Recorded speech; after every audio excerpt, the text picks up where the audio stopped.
Efésios, capítulo 2, versículo 4, em nome de Jesus, vamos ler a inerrante, poderosa palavra de Deus. Posso ler a palavra? O tema que nós iremos estudar hoje é a misericórdia que existe no coração de Jesus. Repete comigo, no coração de Jesus existe misericórdia. Aleluia. A palavra do Senhor nos diz assim, ok. Mas Deus, que é riquíssimo em misericórdia, pelo seu muito amor com que nos amou. Vamos ler junto mais uma vez? Mas Deus, que é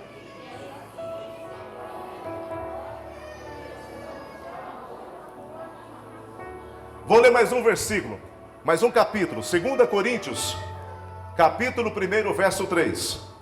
Olha o que diz a palavra de Deus sobre a misericórdia que há no coração de Jesus. Olha isso. Bendito seja o Deus e Pai de nosso Senhor Jesus Cristo, o Pai das misericórdias e o Deus de toda a consolação. Diga comigo, Jesus Cristo é o Pai da misericórdia. No coração de Jesus existe misericórdia por mim. Você pode dar um glória a Deus bem bonito para abalar o inferno? Por favor, queiram se assentar em nome de Jesus. Eu estava lendo um livro certa vez, e um livro falava uma parte da história de um homem, um grande inventor chamado Thomas Edison. Thomas Edison foi aquele que inventou o microfone. Thomas Edison foi aquele que inventou a lâmpada. Thomas Edison foi alguém que teve milhares de invenções que mudaram a história, o curso da humanidade. Um homem incomum, um inventor incomum. E a história diz que quando Thomas Edison foi inventar a lâmpada, ele tentou 999 vezes e Thomas Edison falhou. Aí na milésima vez que Thomas Edison tentou inventar a lâmpada, adivinha o que aconteceu? Thomas Edison acertou. Na milésima tentativa, na última, no final, aos 45 do segundo tempo, acontece um pênalti e Thomas Edison faz o gol. Inventou a lâmpada, conseguiu uma lâmpada que pudesse se acender e permanecer acesa. Aí Thomas Edison, com toda alegria, com todo cuidado, pega aquela lâmpada, aquele vidrinho e entrega na mão de um assistente dele. E diz assim, olha, eu quero que você pegue essa lâmpada, cuidado com ela, porque eu tentei 1000 vezes, agora aconteceu, deu certo. Liga ela para mim no soquete. Aí o assistente do Thomas Edison pega a lâmpada tremendo assim, meu Deus, o homem, ele pelejou 1000 vezes, se eu deixar cair, quebrar, vou ser mandado embora, vou perder meu emprego, vou ser até processado por ele. Aí tremendo, igual aqueles pregadores que começam a pregar, como eu fui um dia, a gente sobe no altar tremendo, todo mundo fica pensando, quem foi que esse homem está cheio do Espírito Santo? Ele está tremendo de medo. Aí ele pega a lâmpada, quando ele vai colocar no soquete, adivinha o que aconteceu? A lâmpada caiu e quebrou. E ele ficou morrendo de medo. Meu Deus, eu vou perder meu emprego, meu patrão vai ficar bravo comigo, ele é um patrão meio perigoso, nervoso, vai danar comigo, alguma coisa de ruim vai acontecer. Thomas Edison só põe a mão no ombro dele, dá um abraço nele e diz para ele ficar calmo. Ele diz assim, luz, calma e depois a gente age. O certo seria luz, câmera e ação. Thomas Edison mudou o texto. Luz, calma, ação. Aí Thomas Edison volta para sua mesa, caladinho, sem dizer uma única palavra para o seu assistente, sem baixar salário, sem demitir, sem danar, sem agredir, e volta para sua sala de invenção. E a história diz que Edison fica 24 horas pegando o modelo daquela lâmpada que havia quebrado e construindo outra. Thomas Edison agora fabrica a nova lâmpada. E adivinha o que Thomas Edison fez? Ele chega de novo para colocar a lâmpada no soquete. E de repente eu pensava, ele vai chamar um outro funcionário mais cuidadoso. Vai mandar esse embora e vai chamar outro. Mas Thomas Edison chega no mesmo funcionário e diz assim para ele: meu filho, aqui está a nova lâmpada. Eu entrego nas suas mãos. Vá lá e coloque no soquete de novo. O funcionário fica todo desconcertado. Ele diz: mas eu quebrei a primeira. Mas ele diz: mas você merece misericórdia. Você merece a segunda chance. Você merece tentar de novo. E eu estou do teu lado para te incentivar. Eu fiquei mais 24 horas fazendo a nova lâmpada. E não existe outra pessoa que eu quero que faça esse trabalho que entrará para a história. Eu quero você. Mas por que eu? Porque eu quero exercer a misericórdia e a segunda chance com você. Assim é Jesus de Nazaré. Você errou. Você fez coisas no seu passado que não deveria ter feito. Você quebrou as lâmpadas que Jesus colocou na tua vida. A lâmpada que guiava o teu caminho, que iluminava teus passos. A luz de Deus, a luz dos homens, que é Jesus de Nazaré, por muitas vezes foi apagada e quebrada na tua vida. Mas hoje Ele te trouxe aqui para dizer: eu tenho uma segunda chance para te dar. No meu coração não tem vingança e nem tem mandato de despedida e nem tem demissão para você. O que tem é misericórdia do coração de Jesus. Assim como foi Thomas Edison com o funcionário, Jesus também está dizendo: eu sou o Pai das misericórdias, do perdão, da graça e do amor, diz o Senhor. Quem quer essa misericórdia? Quem quer essa segunda chance? Esse é o Evangelho da graça. Agora, uma coisa que eu tenho que desfrutar é que, se no coração de Jesus tem misericórdia, como é que eu faço para experimentar o coração misericordioso de Deus? O que eu tenho que fazer para experimentar essa misericórdia? A Bíblia diz em João, capítulo 1, versos 12 e 13, diz assim: contudo, os que... Presta atenção. Isso aqui pode mudar a tua vida, presta atenção. Para que eu possa experimentar a misericórdia no coração de Jesus, eu tenho que entender João capítulo 1, versos 12 e 13. O que diz o texto? Diz assim: contudo, os que o receberam, os que creram em seu nome, deu-lhes o direito de se tornarem filhos de Deus, os quais não nasceram por descendência natural, nem pela vontade da carne, nem pela vontade de algum homem, mas nasceram de Deus. Para você experimentar a misericórdia no coração de Jesus, você precisa entender e resolver a sua paternidade espiritual. Quem é Deus? Quem é o Pai? O Jesus diz em Efésios 1:5 que Deus nos adotou em amor para sermos filhos amados da sua promessa e vontade. Se você não se sentir filho amado de Deus, você também nunca vai ter a misericórdia de Deus. Porque ainda que você tenha, você não vai experimentar. Porque só filho experimenta a misericórdia de um pai. Talvez alguns de nós tivemos ótimos pais na vida, outros foram terrivelmente maltratados pelos pais da terra. Mas uma boa notícia é que os nossos pais humanos são apenas sombras do que é um pai no céu, o que é o pai verdadeiro. Agora, você tem que saber de uma coisa, que a Bíblia diz em Efésios 3,15: de todo modo, o bem de nossos pais terrenos é um sinal apenas tremulante da verdadeira bondade do nosso Pai Celestial. E o mal em nossos pais terrenos é um negativo de foto de quem nosso Pai Celestial realmente é. Ele é o Pai de quem todo pai humano é apenas uma sombra.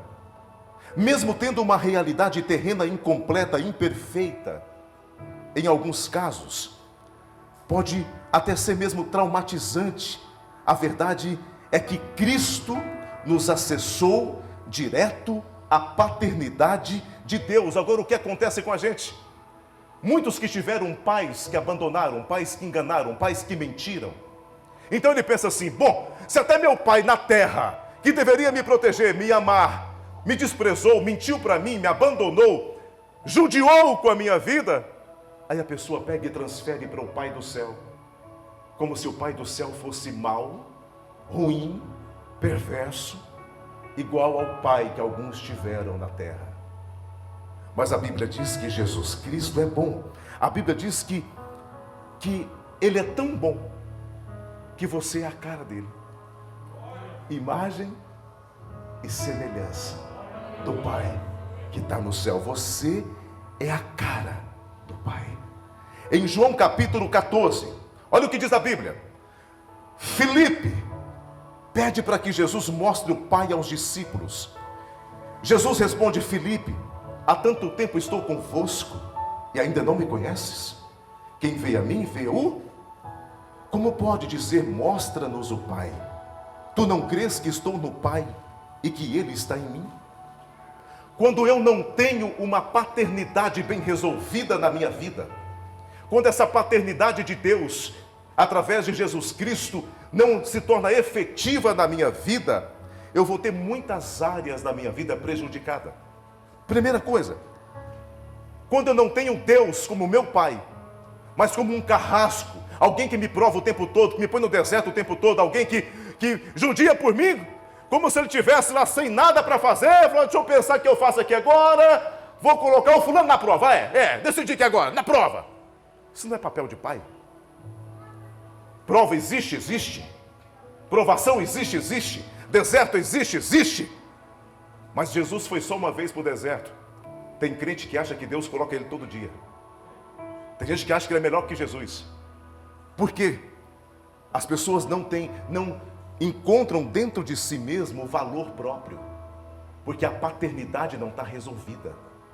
A misericórdia de Deus não está resolvida. Ou seja, se você tem uma identidade de religião, se a sua identidade é de religioso, o seu valor vai basear no serviço que você faz. Se você não tem uma identidade de valor de Deus como Pai na tua vida, você vai tentar procurar valor no serviço que você faz, ou no reconhecimento das pessoas. Mas um filho de Deus é diferente. A identidade de filho baseia-se na segurança de ser filho, valorizado pelo que ele é, e não apenas pelo que ele faz. A Bíblia diz que o jovem rico queria ser reconhecido pelo que ele tinha, e Jesus chamou ele para ser reconhecido pelo que ele era, e ele não quis. Ele preferiu continuar sendo reconhecido pela quantidade de bens que ele tem, porque ele não se encontrou com um filho amado de Deus. Você quer ver outra coisa? Segunda coisa que atrapalha a tua identidade quando você não tem identidade de filho. A sua base para se sentir bem na vida, se você tiver uma identidade religiosa, a sua identidade para se sentir bem será: eu quero ser útil e agradar as pessoas. Se todo mundo tiver bonzinho comigo, satisfeitinho comigo, aí eu tenho uma base para ficar bem. Isso é identidade de religioso. A identidade de filho, ele se sente bem porque ele é amado, ele sente o prazer do Pai em si mesmo.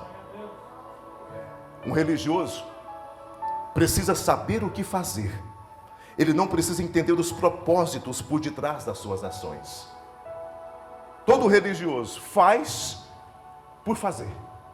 Um filho de Deus não. O Pai revela seus propósitos, porque o filho entende o coração do Pai. Quem abre uma empresa só por abrir para ganhar dinheiro, está agindo como religioso. Quem prega só por pregar, por obrigação, está agindo como religioso. Quem vem para a igreja por obrigação, está agindo como religioso. Mas quem vem para a igreja, abre empresa, com revelação do Pai que está nos céus, esse é o filho que entende o coração do Pai. Outra coisa que a religião estraga a gente, nas nossas motivações. Porque um crente religioso, ele cumpre o que deveria fazer por obrigação, às vezes com compulsão de produzir. É a tirania da produtividade, ele quer agradar as pessoas. Esse é o crente religioso.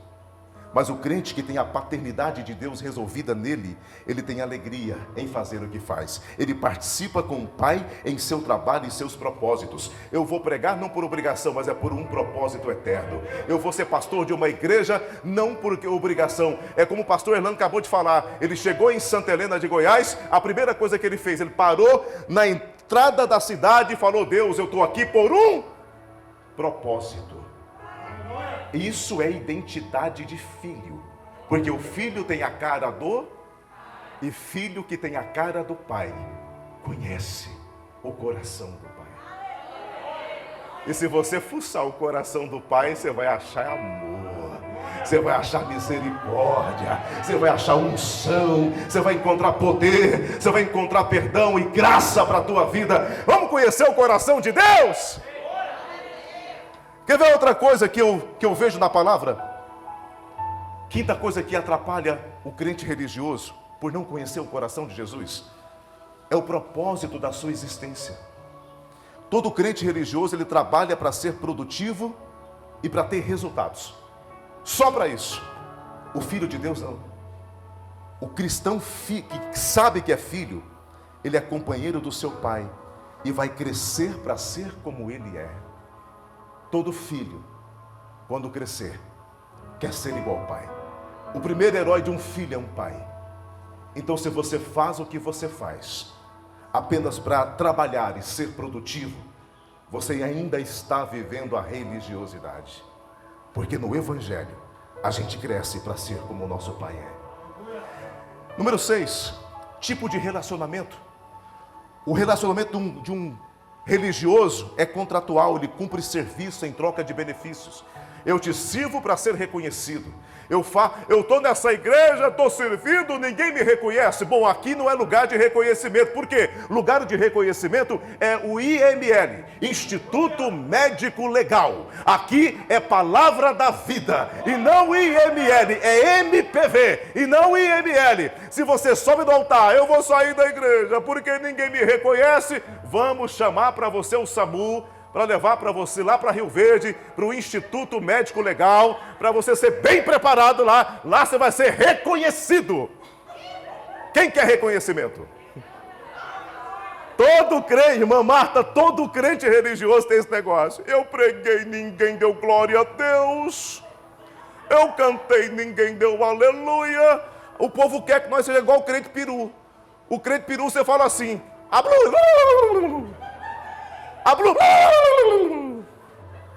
como se culto avivado fosse culto igual a peru, não é sempre, nem todo culto vai ter poder de Deus, mas todo culto tem a presença do Pai.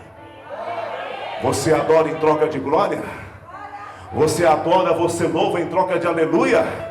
Então você está na religião, porque filho amado de Deus é igual Paulo, está cortando a cabeça de Paulo, ele está dando glória a Deus sem esperar nada em troca. Filho amado de Deus é igual Pedro, está sendo enterrado de cabeça para baixo e dizendo, eu vou com muito orgulho, não quero reconhecimento desse mundo. É igual Paulo, é igual Estevão, pode tacar pedra, pode falar, o céu está aberto, ele está em pé à direita de Deus dizendo, vem Estevão, pode vir meu filho, Deus tem um lugar melhor do que a gente está, diz o Senhor.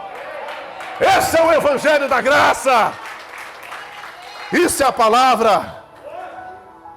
Aproximação emocional. O religioso, ele se aproxima de um chefe distante. O crente da graça, ele compartilha o Espírito, a herança e os sofrimentos do Pai. Número 8, consequências da desobediência ou de não agradar. Para o crente religioso, ele acha que ele vai ser punido o tempo todo, rejeitado o tempo todo, afastado o tempo todo, mandado embora o tempo todo. Mas o crente verdadeiro, ele sabe que o pai, quando ele errar, o pai vai disciplinar para que ele seja restaurado. A igreja verdadeira tem que pensar muito bem antes de excluir uma pessoa. A gente trabalha para recuperar o pecador e não para mandá-lo embora.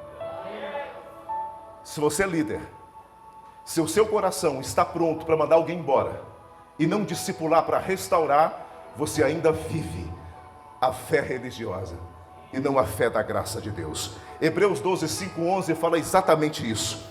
A relação, o crente religioso, a relação do trabalho dele é com alguém que é superior, não com o pai. Quer ver? Tem gente que é tão religioso que ele faz só o que o chefe dele manda fazer. Muitas vezes fazendo aquilo que se não gosta, subordinado, sem voz, sem poder de decisão.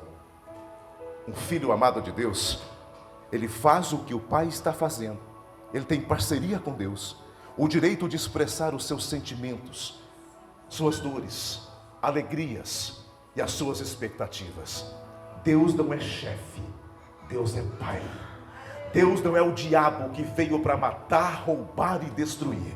Deus é alguém que enviou o seu Filho amado e amou tanto o mundo, de tal maneira que deu o seu único Filho, para que todo aquele que nele crê não pereça, mas tenha a vida eterna. Número 10, ainda sobre paternidade, fala de fonte de energia, força ou poder.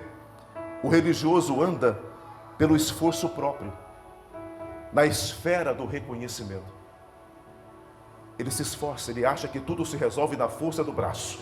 Não, agora vai! Agora eu entendi! Não, agora eu entendi um negócio! Vou acordar às 5 da manhã, eu vou agora, deu uma agenda, eu vou partir para cima, chegou a minha vez, eu vou respirar, agora a coisa vai andar para frente, porque eu vou ter a força, eu sou o He-Man! Eu tenho a força! Esse é o crente da religião. É o He-Man da igreja. Ele acha que ele pode conquistar tudo sozinho. Ele acha que se ele pregar bonito, ele pode encher uma igreja sozinho. Ele acha que ele pode cuidar de todo mundo sozinho. Ele é o cara. Esse é o religioso. Aí de repente está doente, está passando mal, está precisando ir para o médico. Ele ora por cura, mas ele mesmo está doente, está no hospital. Ele prega uma coisa e vive outra. Esse é o crente religioso. Agora o filho amado de Deus está lá em 1 Coríntios 15, 10. Graça, amor, aceitação como fonte para todo esforço. Ou seja, eu não tenho esforço próprio, eu tenho uma graça, eu tenho uma fonte, eu tenho alguém que faz força por mim enquanto eu apenas fico vermelho. Repete comigo. Na lei de Moisés, eu faço força e fico vermelho. Na graça de Jesus, Ele faz a força e eu nem fico vermelho. É pela graça, meu irmão, mediante a fé e não por obras, para que você não venha se vangloriar. Entrega teu caminho, tua igreja, entrega teu ministério, entrega a tua empresa, entrega teu casamento nas mãos de quem pode resolver o problema. Não vá na força do braço. Infeliz é o homem que tenta fazer as coisas no lugar de Deus. Você não é o Espírito Santo. Você não é Jesus de Nazaré. Você não é a quarta pessoa da Trindade. Você é apenas um homem finito, mas que tem um Deus infinito cuidando de você. Então a maneira mais gentil, escute o que eu vou dizer. Olha o que diz John Flávio, diz assim: lembre-se que este Deus, em cuja mão todas as criaturas, é o teu Pai. Ele te quer muito mais do que você quer, ou sequer pode querer a si mesmo. Olha que poderoso isso. Você se quer bem, mas você não consegue amar você e querer você tanto quanto o seu Pai quer e te deseja bem. Peça a Deus: Senhor, livra-me de mim mesmo. No coração de Jesus, você vai encontrar que a maneira mais gentil como você poderia se tratar, a maneira mais nobre, mais gentil que você poderia se tratar, não se compara à maneira gentil do que seu pai trata você. A ternura dele comigo supera em muito qualquer ternura que você seja capaz de ter por você mesmo. Não há nada que seja capaz de superar a expressão de afeto de Jesus por você. Mateus capítulo 7, verso 11. Posso ler a palavra? Se vocês, apesar de serem maus, sabem dar boas coisas a seus filhos, quanto mais o Pai de vocês que está nos céus dará coisas boas aos que lhe pedirem. Se até você que é mau, eu sou mau, se meu filho pede pão, eu não dou pedra. Se ele pede peixe, eu não dou um escorpião nem uma cobra. Se sendo mau, eu sou assim com ele. Imagine Jesus que é perfeito, o que não fará naquele que crê. Não existe igreja difícil. Existe igreja que essa glória ainda não se manifestou. Não existe casamento difícil. O que existe é casamento que essa glória ainda não chegou. Não existe trabalho difícil, cidade difícil. O que existe são cidades que essa graça ainda não alcançou. Esse é o Evangelho. O coração de Cristo é manso e humilde. João 16, 27. Essa é a descrição perfeita de quem é Jesus, pois o próprio Pai vos ama. Número 2. Como é que eu posso experimentar a misericórdia do coração de Jesus? Primeiro já falei, qual que é? Olha até esse aqui, está vendo como é que é o povo? Qual que é a primeira?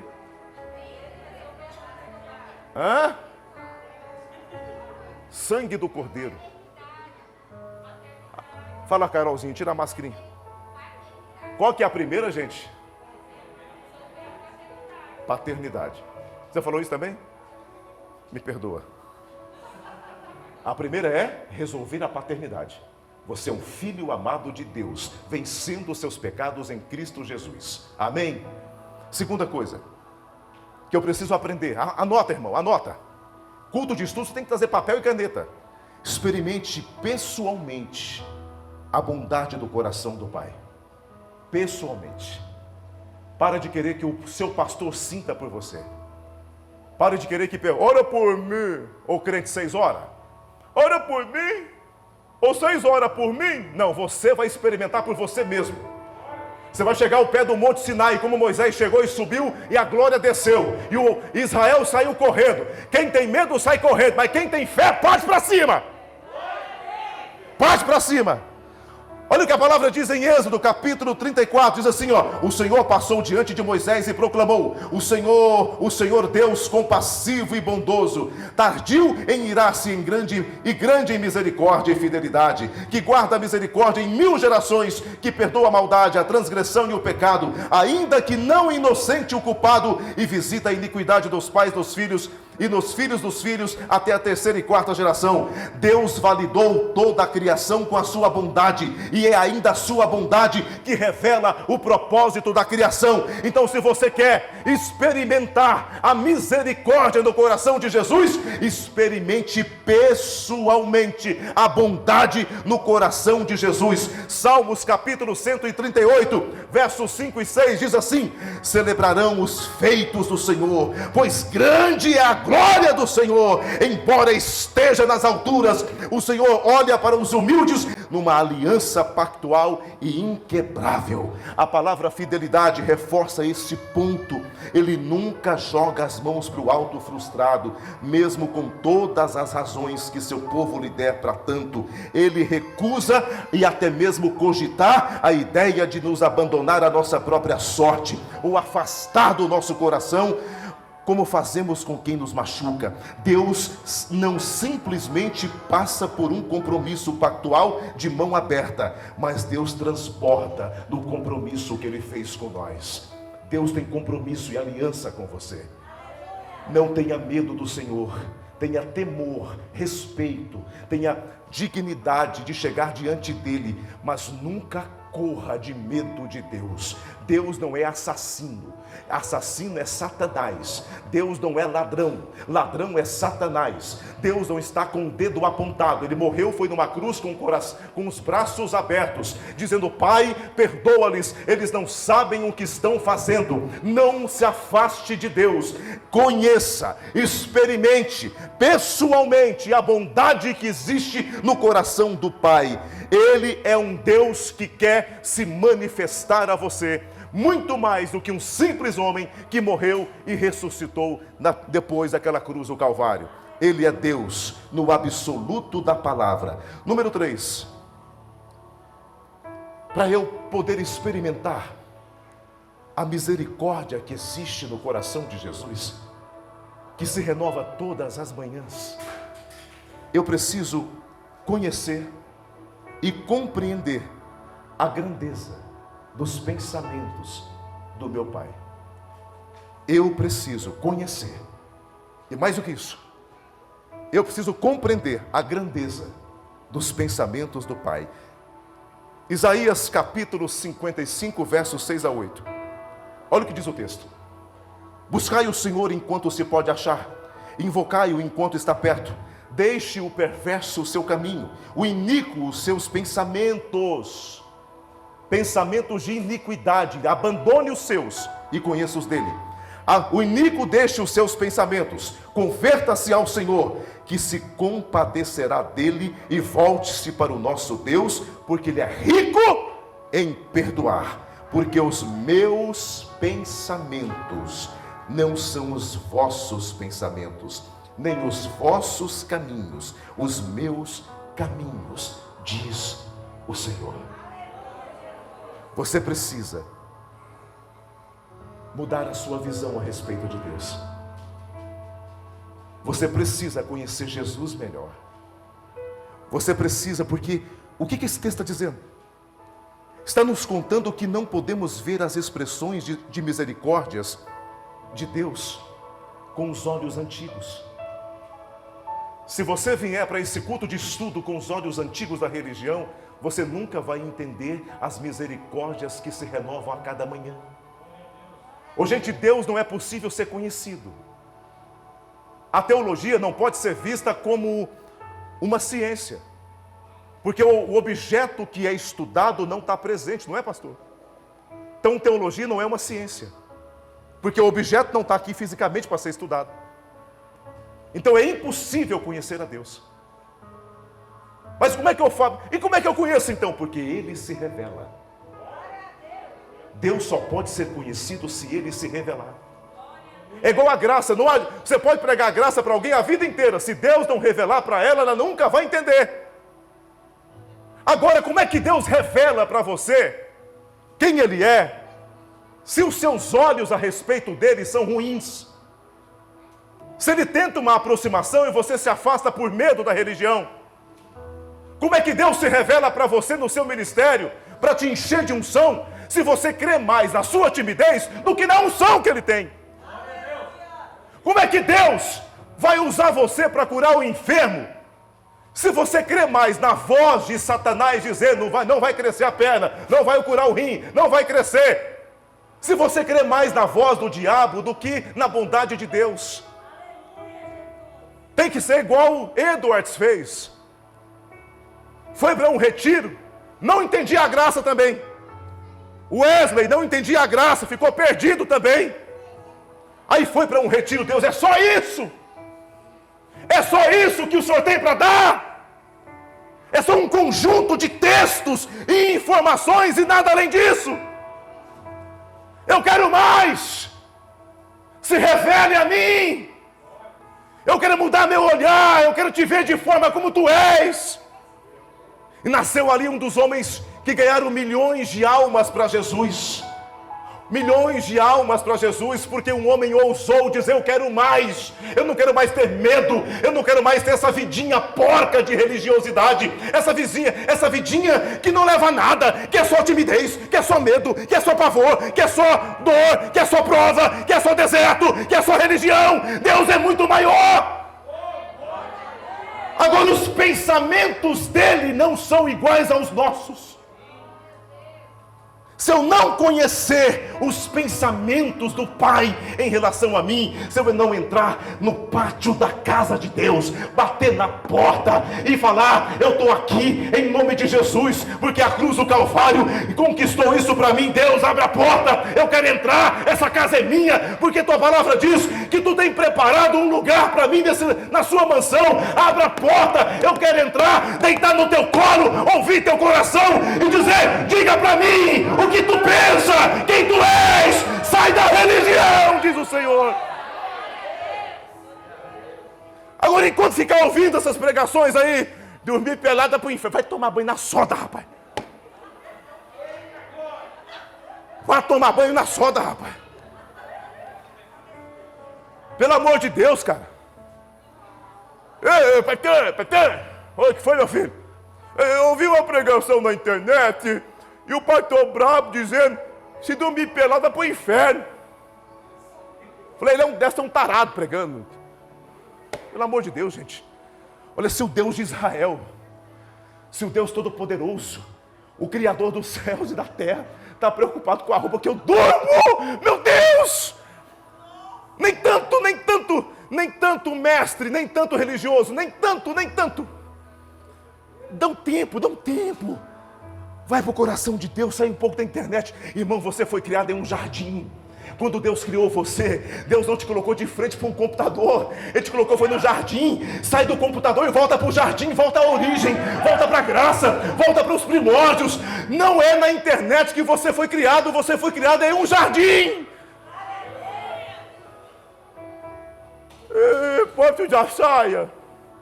Sei lá, cara, se vestindo como gente. Deus aceita, mas é como gente. Ah, não pode usar, precisa usar saia, precisa não. Aí tem gente que é pelado para a igreja. Entendeu? A religião é assim. Ou é 8 ou é 80. Não precisa usar saia. No culto seguinte está a irmã, com um shortinho para cima do joelho. Aí também não, irmão. Santidade ao Senhor. O que não significa só saia. Conheça o coração de Jesus, queridos. Senão a sua vida na terra vai ser uma vida medíocre e religiosa. Tem que conhecer. A nossa visão de Deus precisa mudar. Eu não posso ter essa visão ruim de Jesus assim. Eu não posso achar que tudo de ruim que acontece na minha vida, ou é o coitado do diabo derrotado, ou é Jesus me provando. Não será fruto das suas escolhas? Dos seus plantios? Deus não é assim. O que diríamos para uma criança de 7 anos? Pai vai lá, compra um presente para ela que ela tanto queria. Aquele brinquedo mais caro que existe na loja. Ele vai lá e parcela em 12 prestações, faz o maior sacrifício do mundo.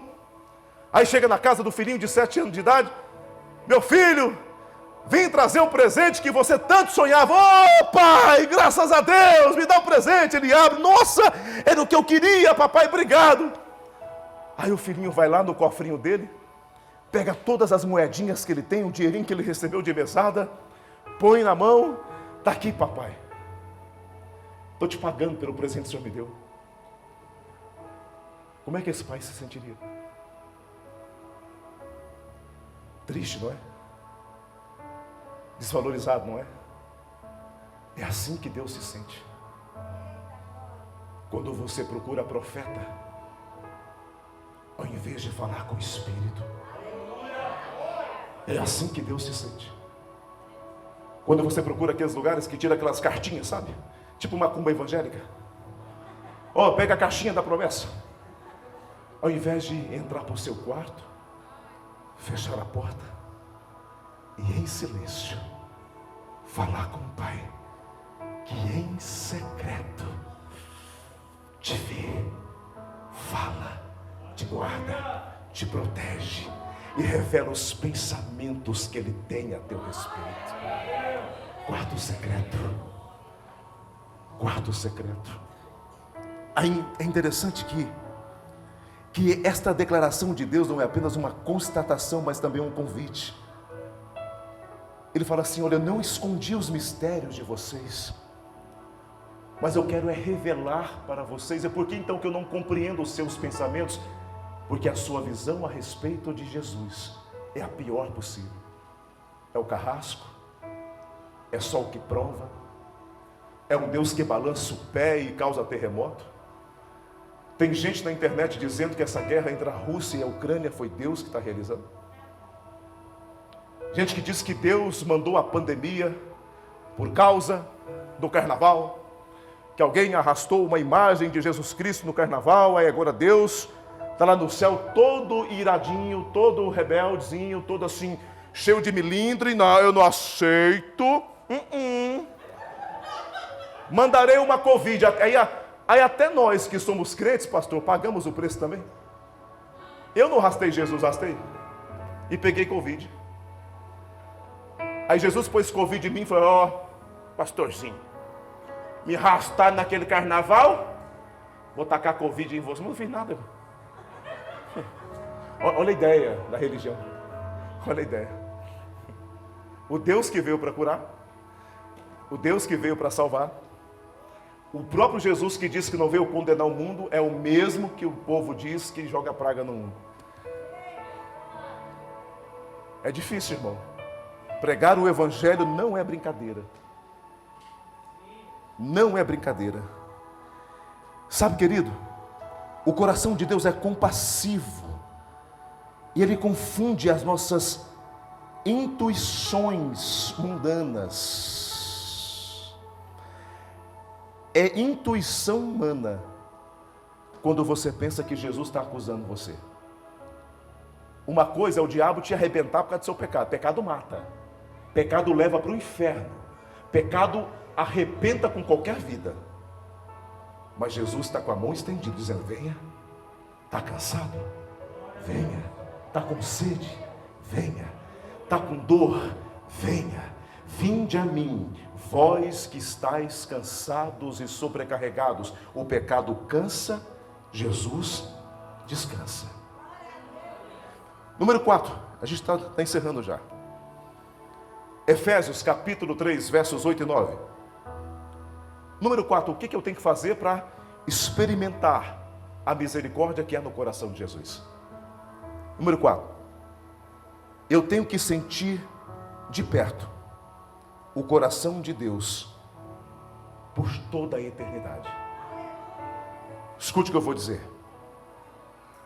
Quando eu estou indo depressa demais, quando eu percebo que a minha vida está caminhando numa direção errada, que eu estou acelerado, que eu estou perdendo tempo na vida, porque pastor é dono disso, né?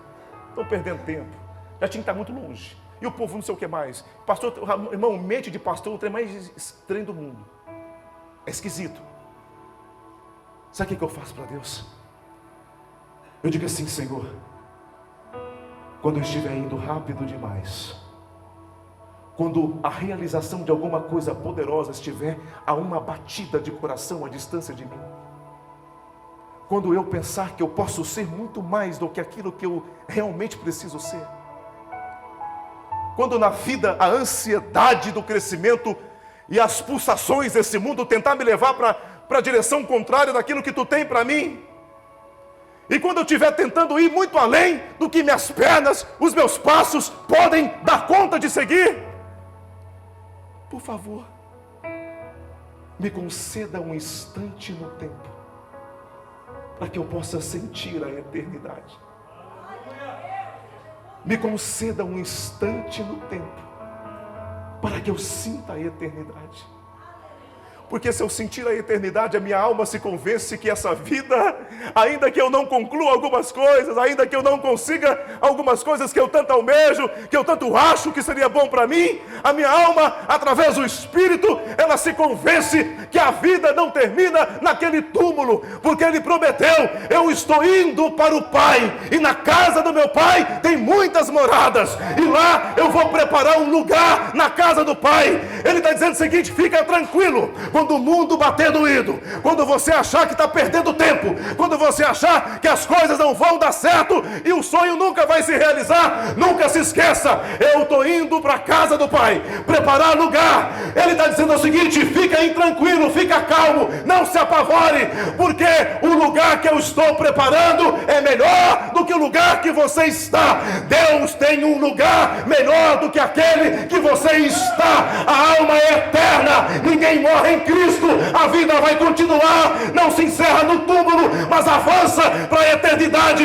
Então a oração é: Deus, me conceda um instante no tempo para que eu sinta a eternidade pulsando dentro de mim, diz o Senhor.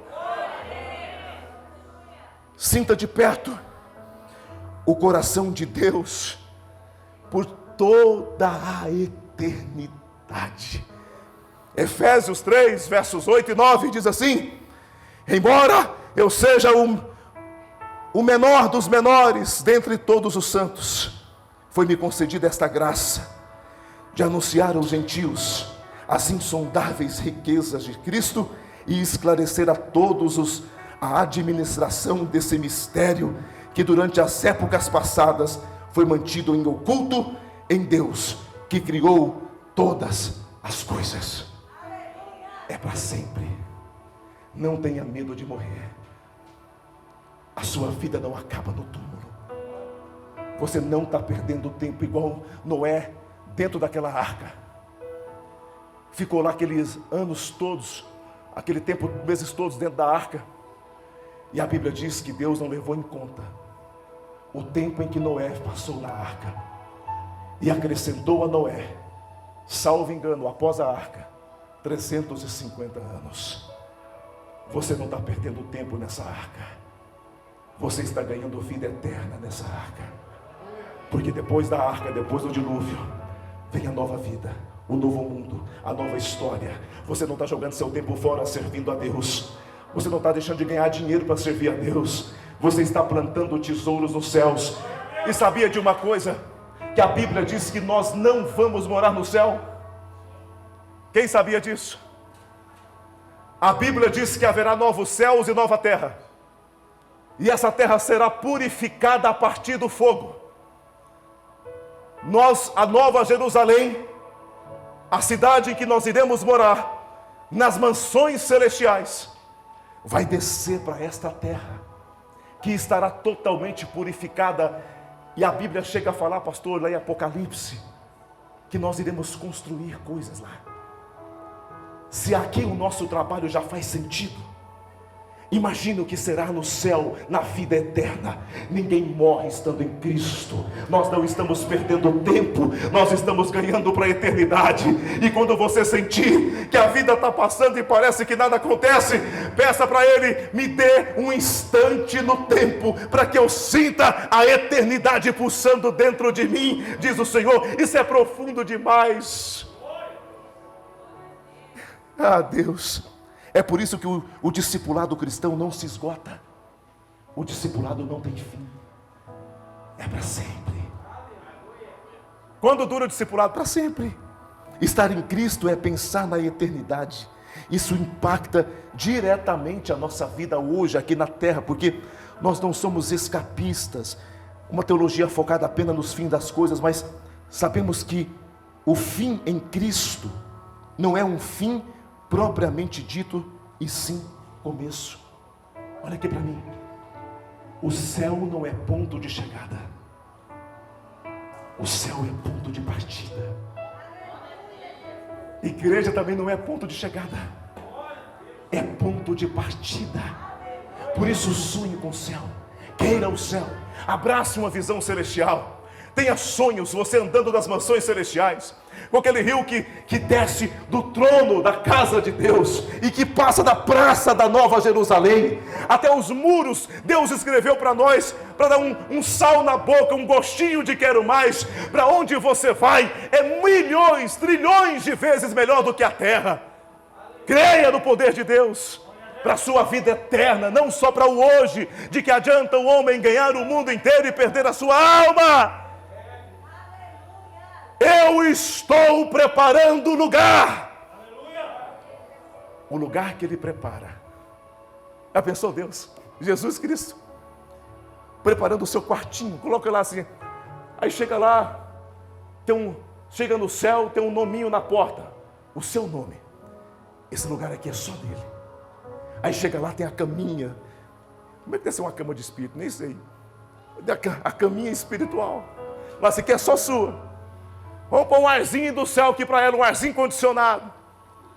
Pode ficar tranquilo, aqui ninguém rouba, não tem ladrão, aqui não tem Lula, não tem aqui não tem, né?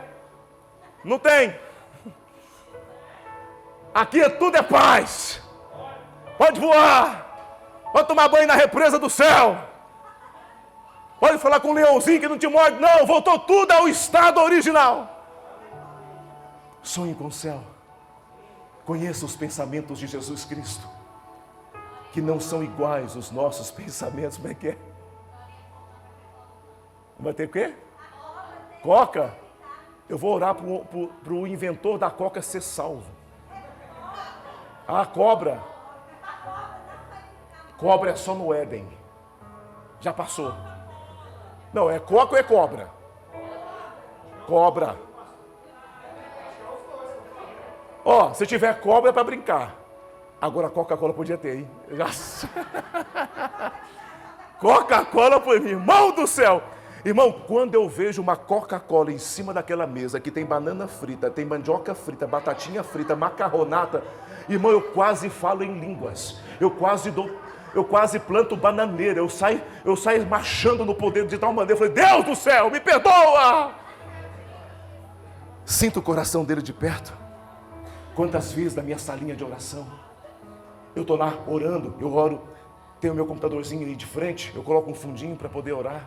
Aí eu começo orando sentado para depois poder ajoelhar. Não sei por que eu sou assim, acho que é preguiça, mas eu oro assim. De repente eu vejo que o clima daquela salinha mudou. De repente eu sinto um perfume lá dentro, um perfume suave. E eu vejo que alguém do meu lado esquerdo chegou. E quando ele chega do meu lado esquerdo, eu sinto que alguém colocou a mão no meu ombro. E lá dentro de mim fala, olha para a sua estante de livro. Quando eu olho para a estante de livro, uma luzinha bem pequenininha pisca, fica piscando sem parar em um dos livros que eu leio. Aí eu vou lá e pego aquele livro e a voz fala aqui dentro, abra na página 150 ou 120. Aí, pastor, quando eu abro naquela página, o que eu havia acabado de perguntar para ele, aquele livro cristão, ou às vezes até a Bíblia, responde para mim, sabe por quê? Eu estou conhecendo os pensamentos e o coração do meu Pai. Quem quer essa unção para a vida? Quem quer? Deus vai se revelar a você. Quer mesmo? Quer mesmo? Deus vai se revelar a você de forma poderosa.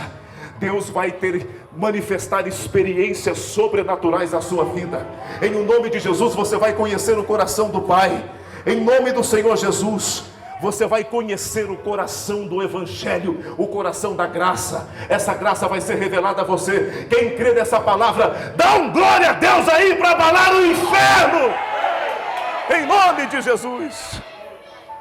Eu vou encerrar nessa noite esse estudo bíblico com último tópico. Como experimentar o coração misericordioso de Jesus.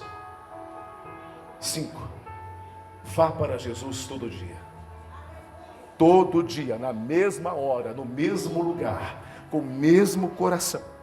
Mateus 11:28 diz assim: venham a mim todos que estão cansados e sobrecarregados, que eu lhes darei descanso. Olha o que diz um dos pregadores mais usados da história por Deus. Diz assim: um pequeno conhecimento de Deus vale mais que um grande conhecimento a respeito dele. Fé sem experiência é morta. É só letras. É por isso que culto de estudo tem que ter experiência. Você tem que experimentar o coração de Jesus. Por que eu tenho que ir para Cristo? Porque nele está tudo o que eu preciso para esta e para a próxima vida. Sua vida não se acaba no caixão. Sua vida rompe as barreiras da morte, adentra o palácio de Deus, e lá no céu a Bíblia diz que existe uma coroa chamada galardão.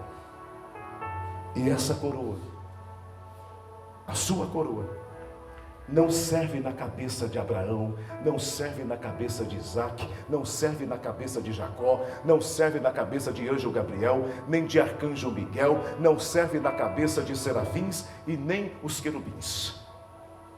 Essa coroa que está no céu só serve na sua cabeça.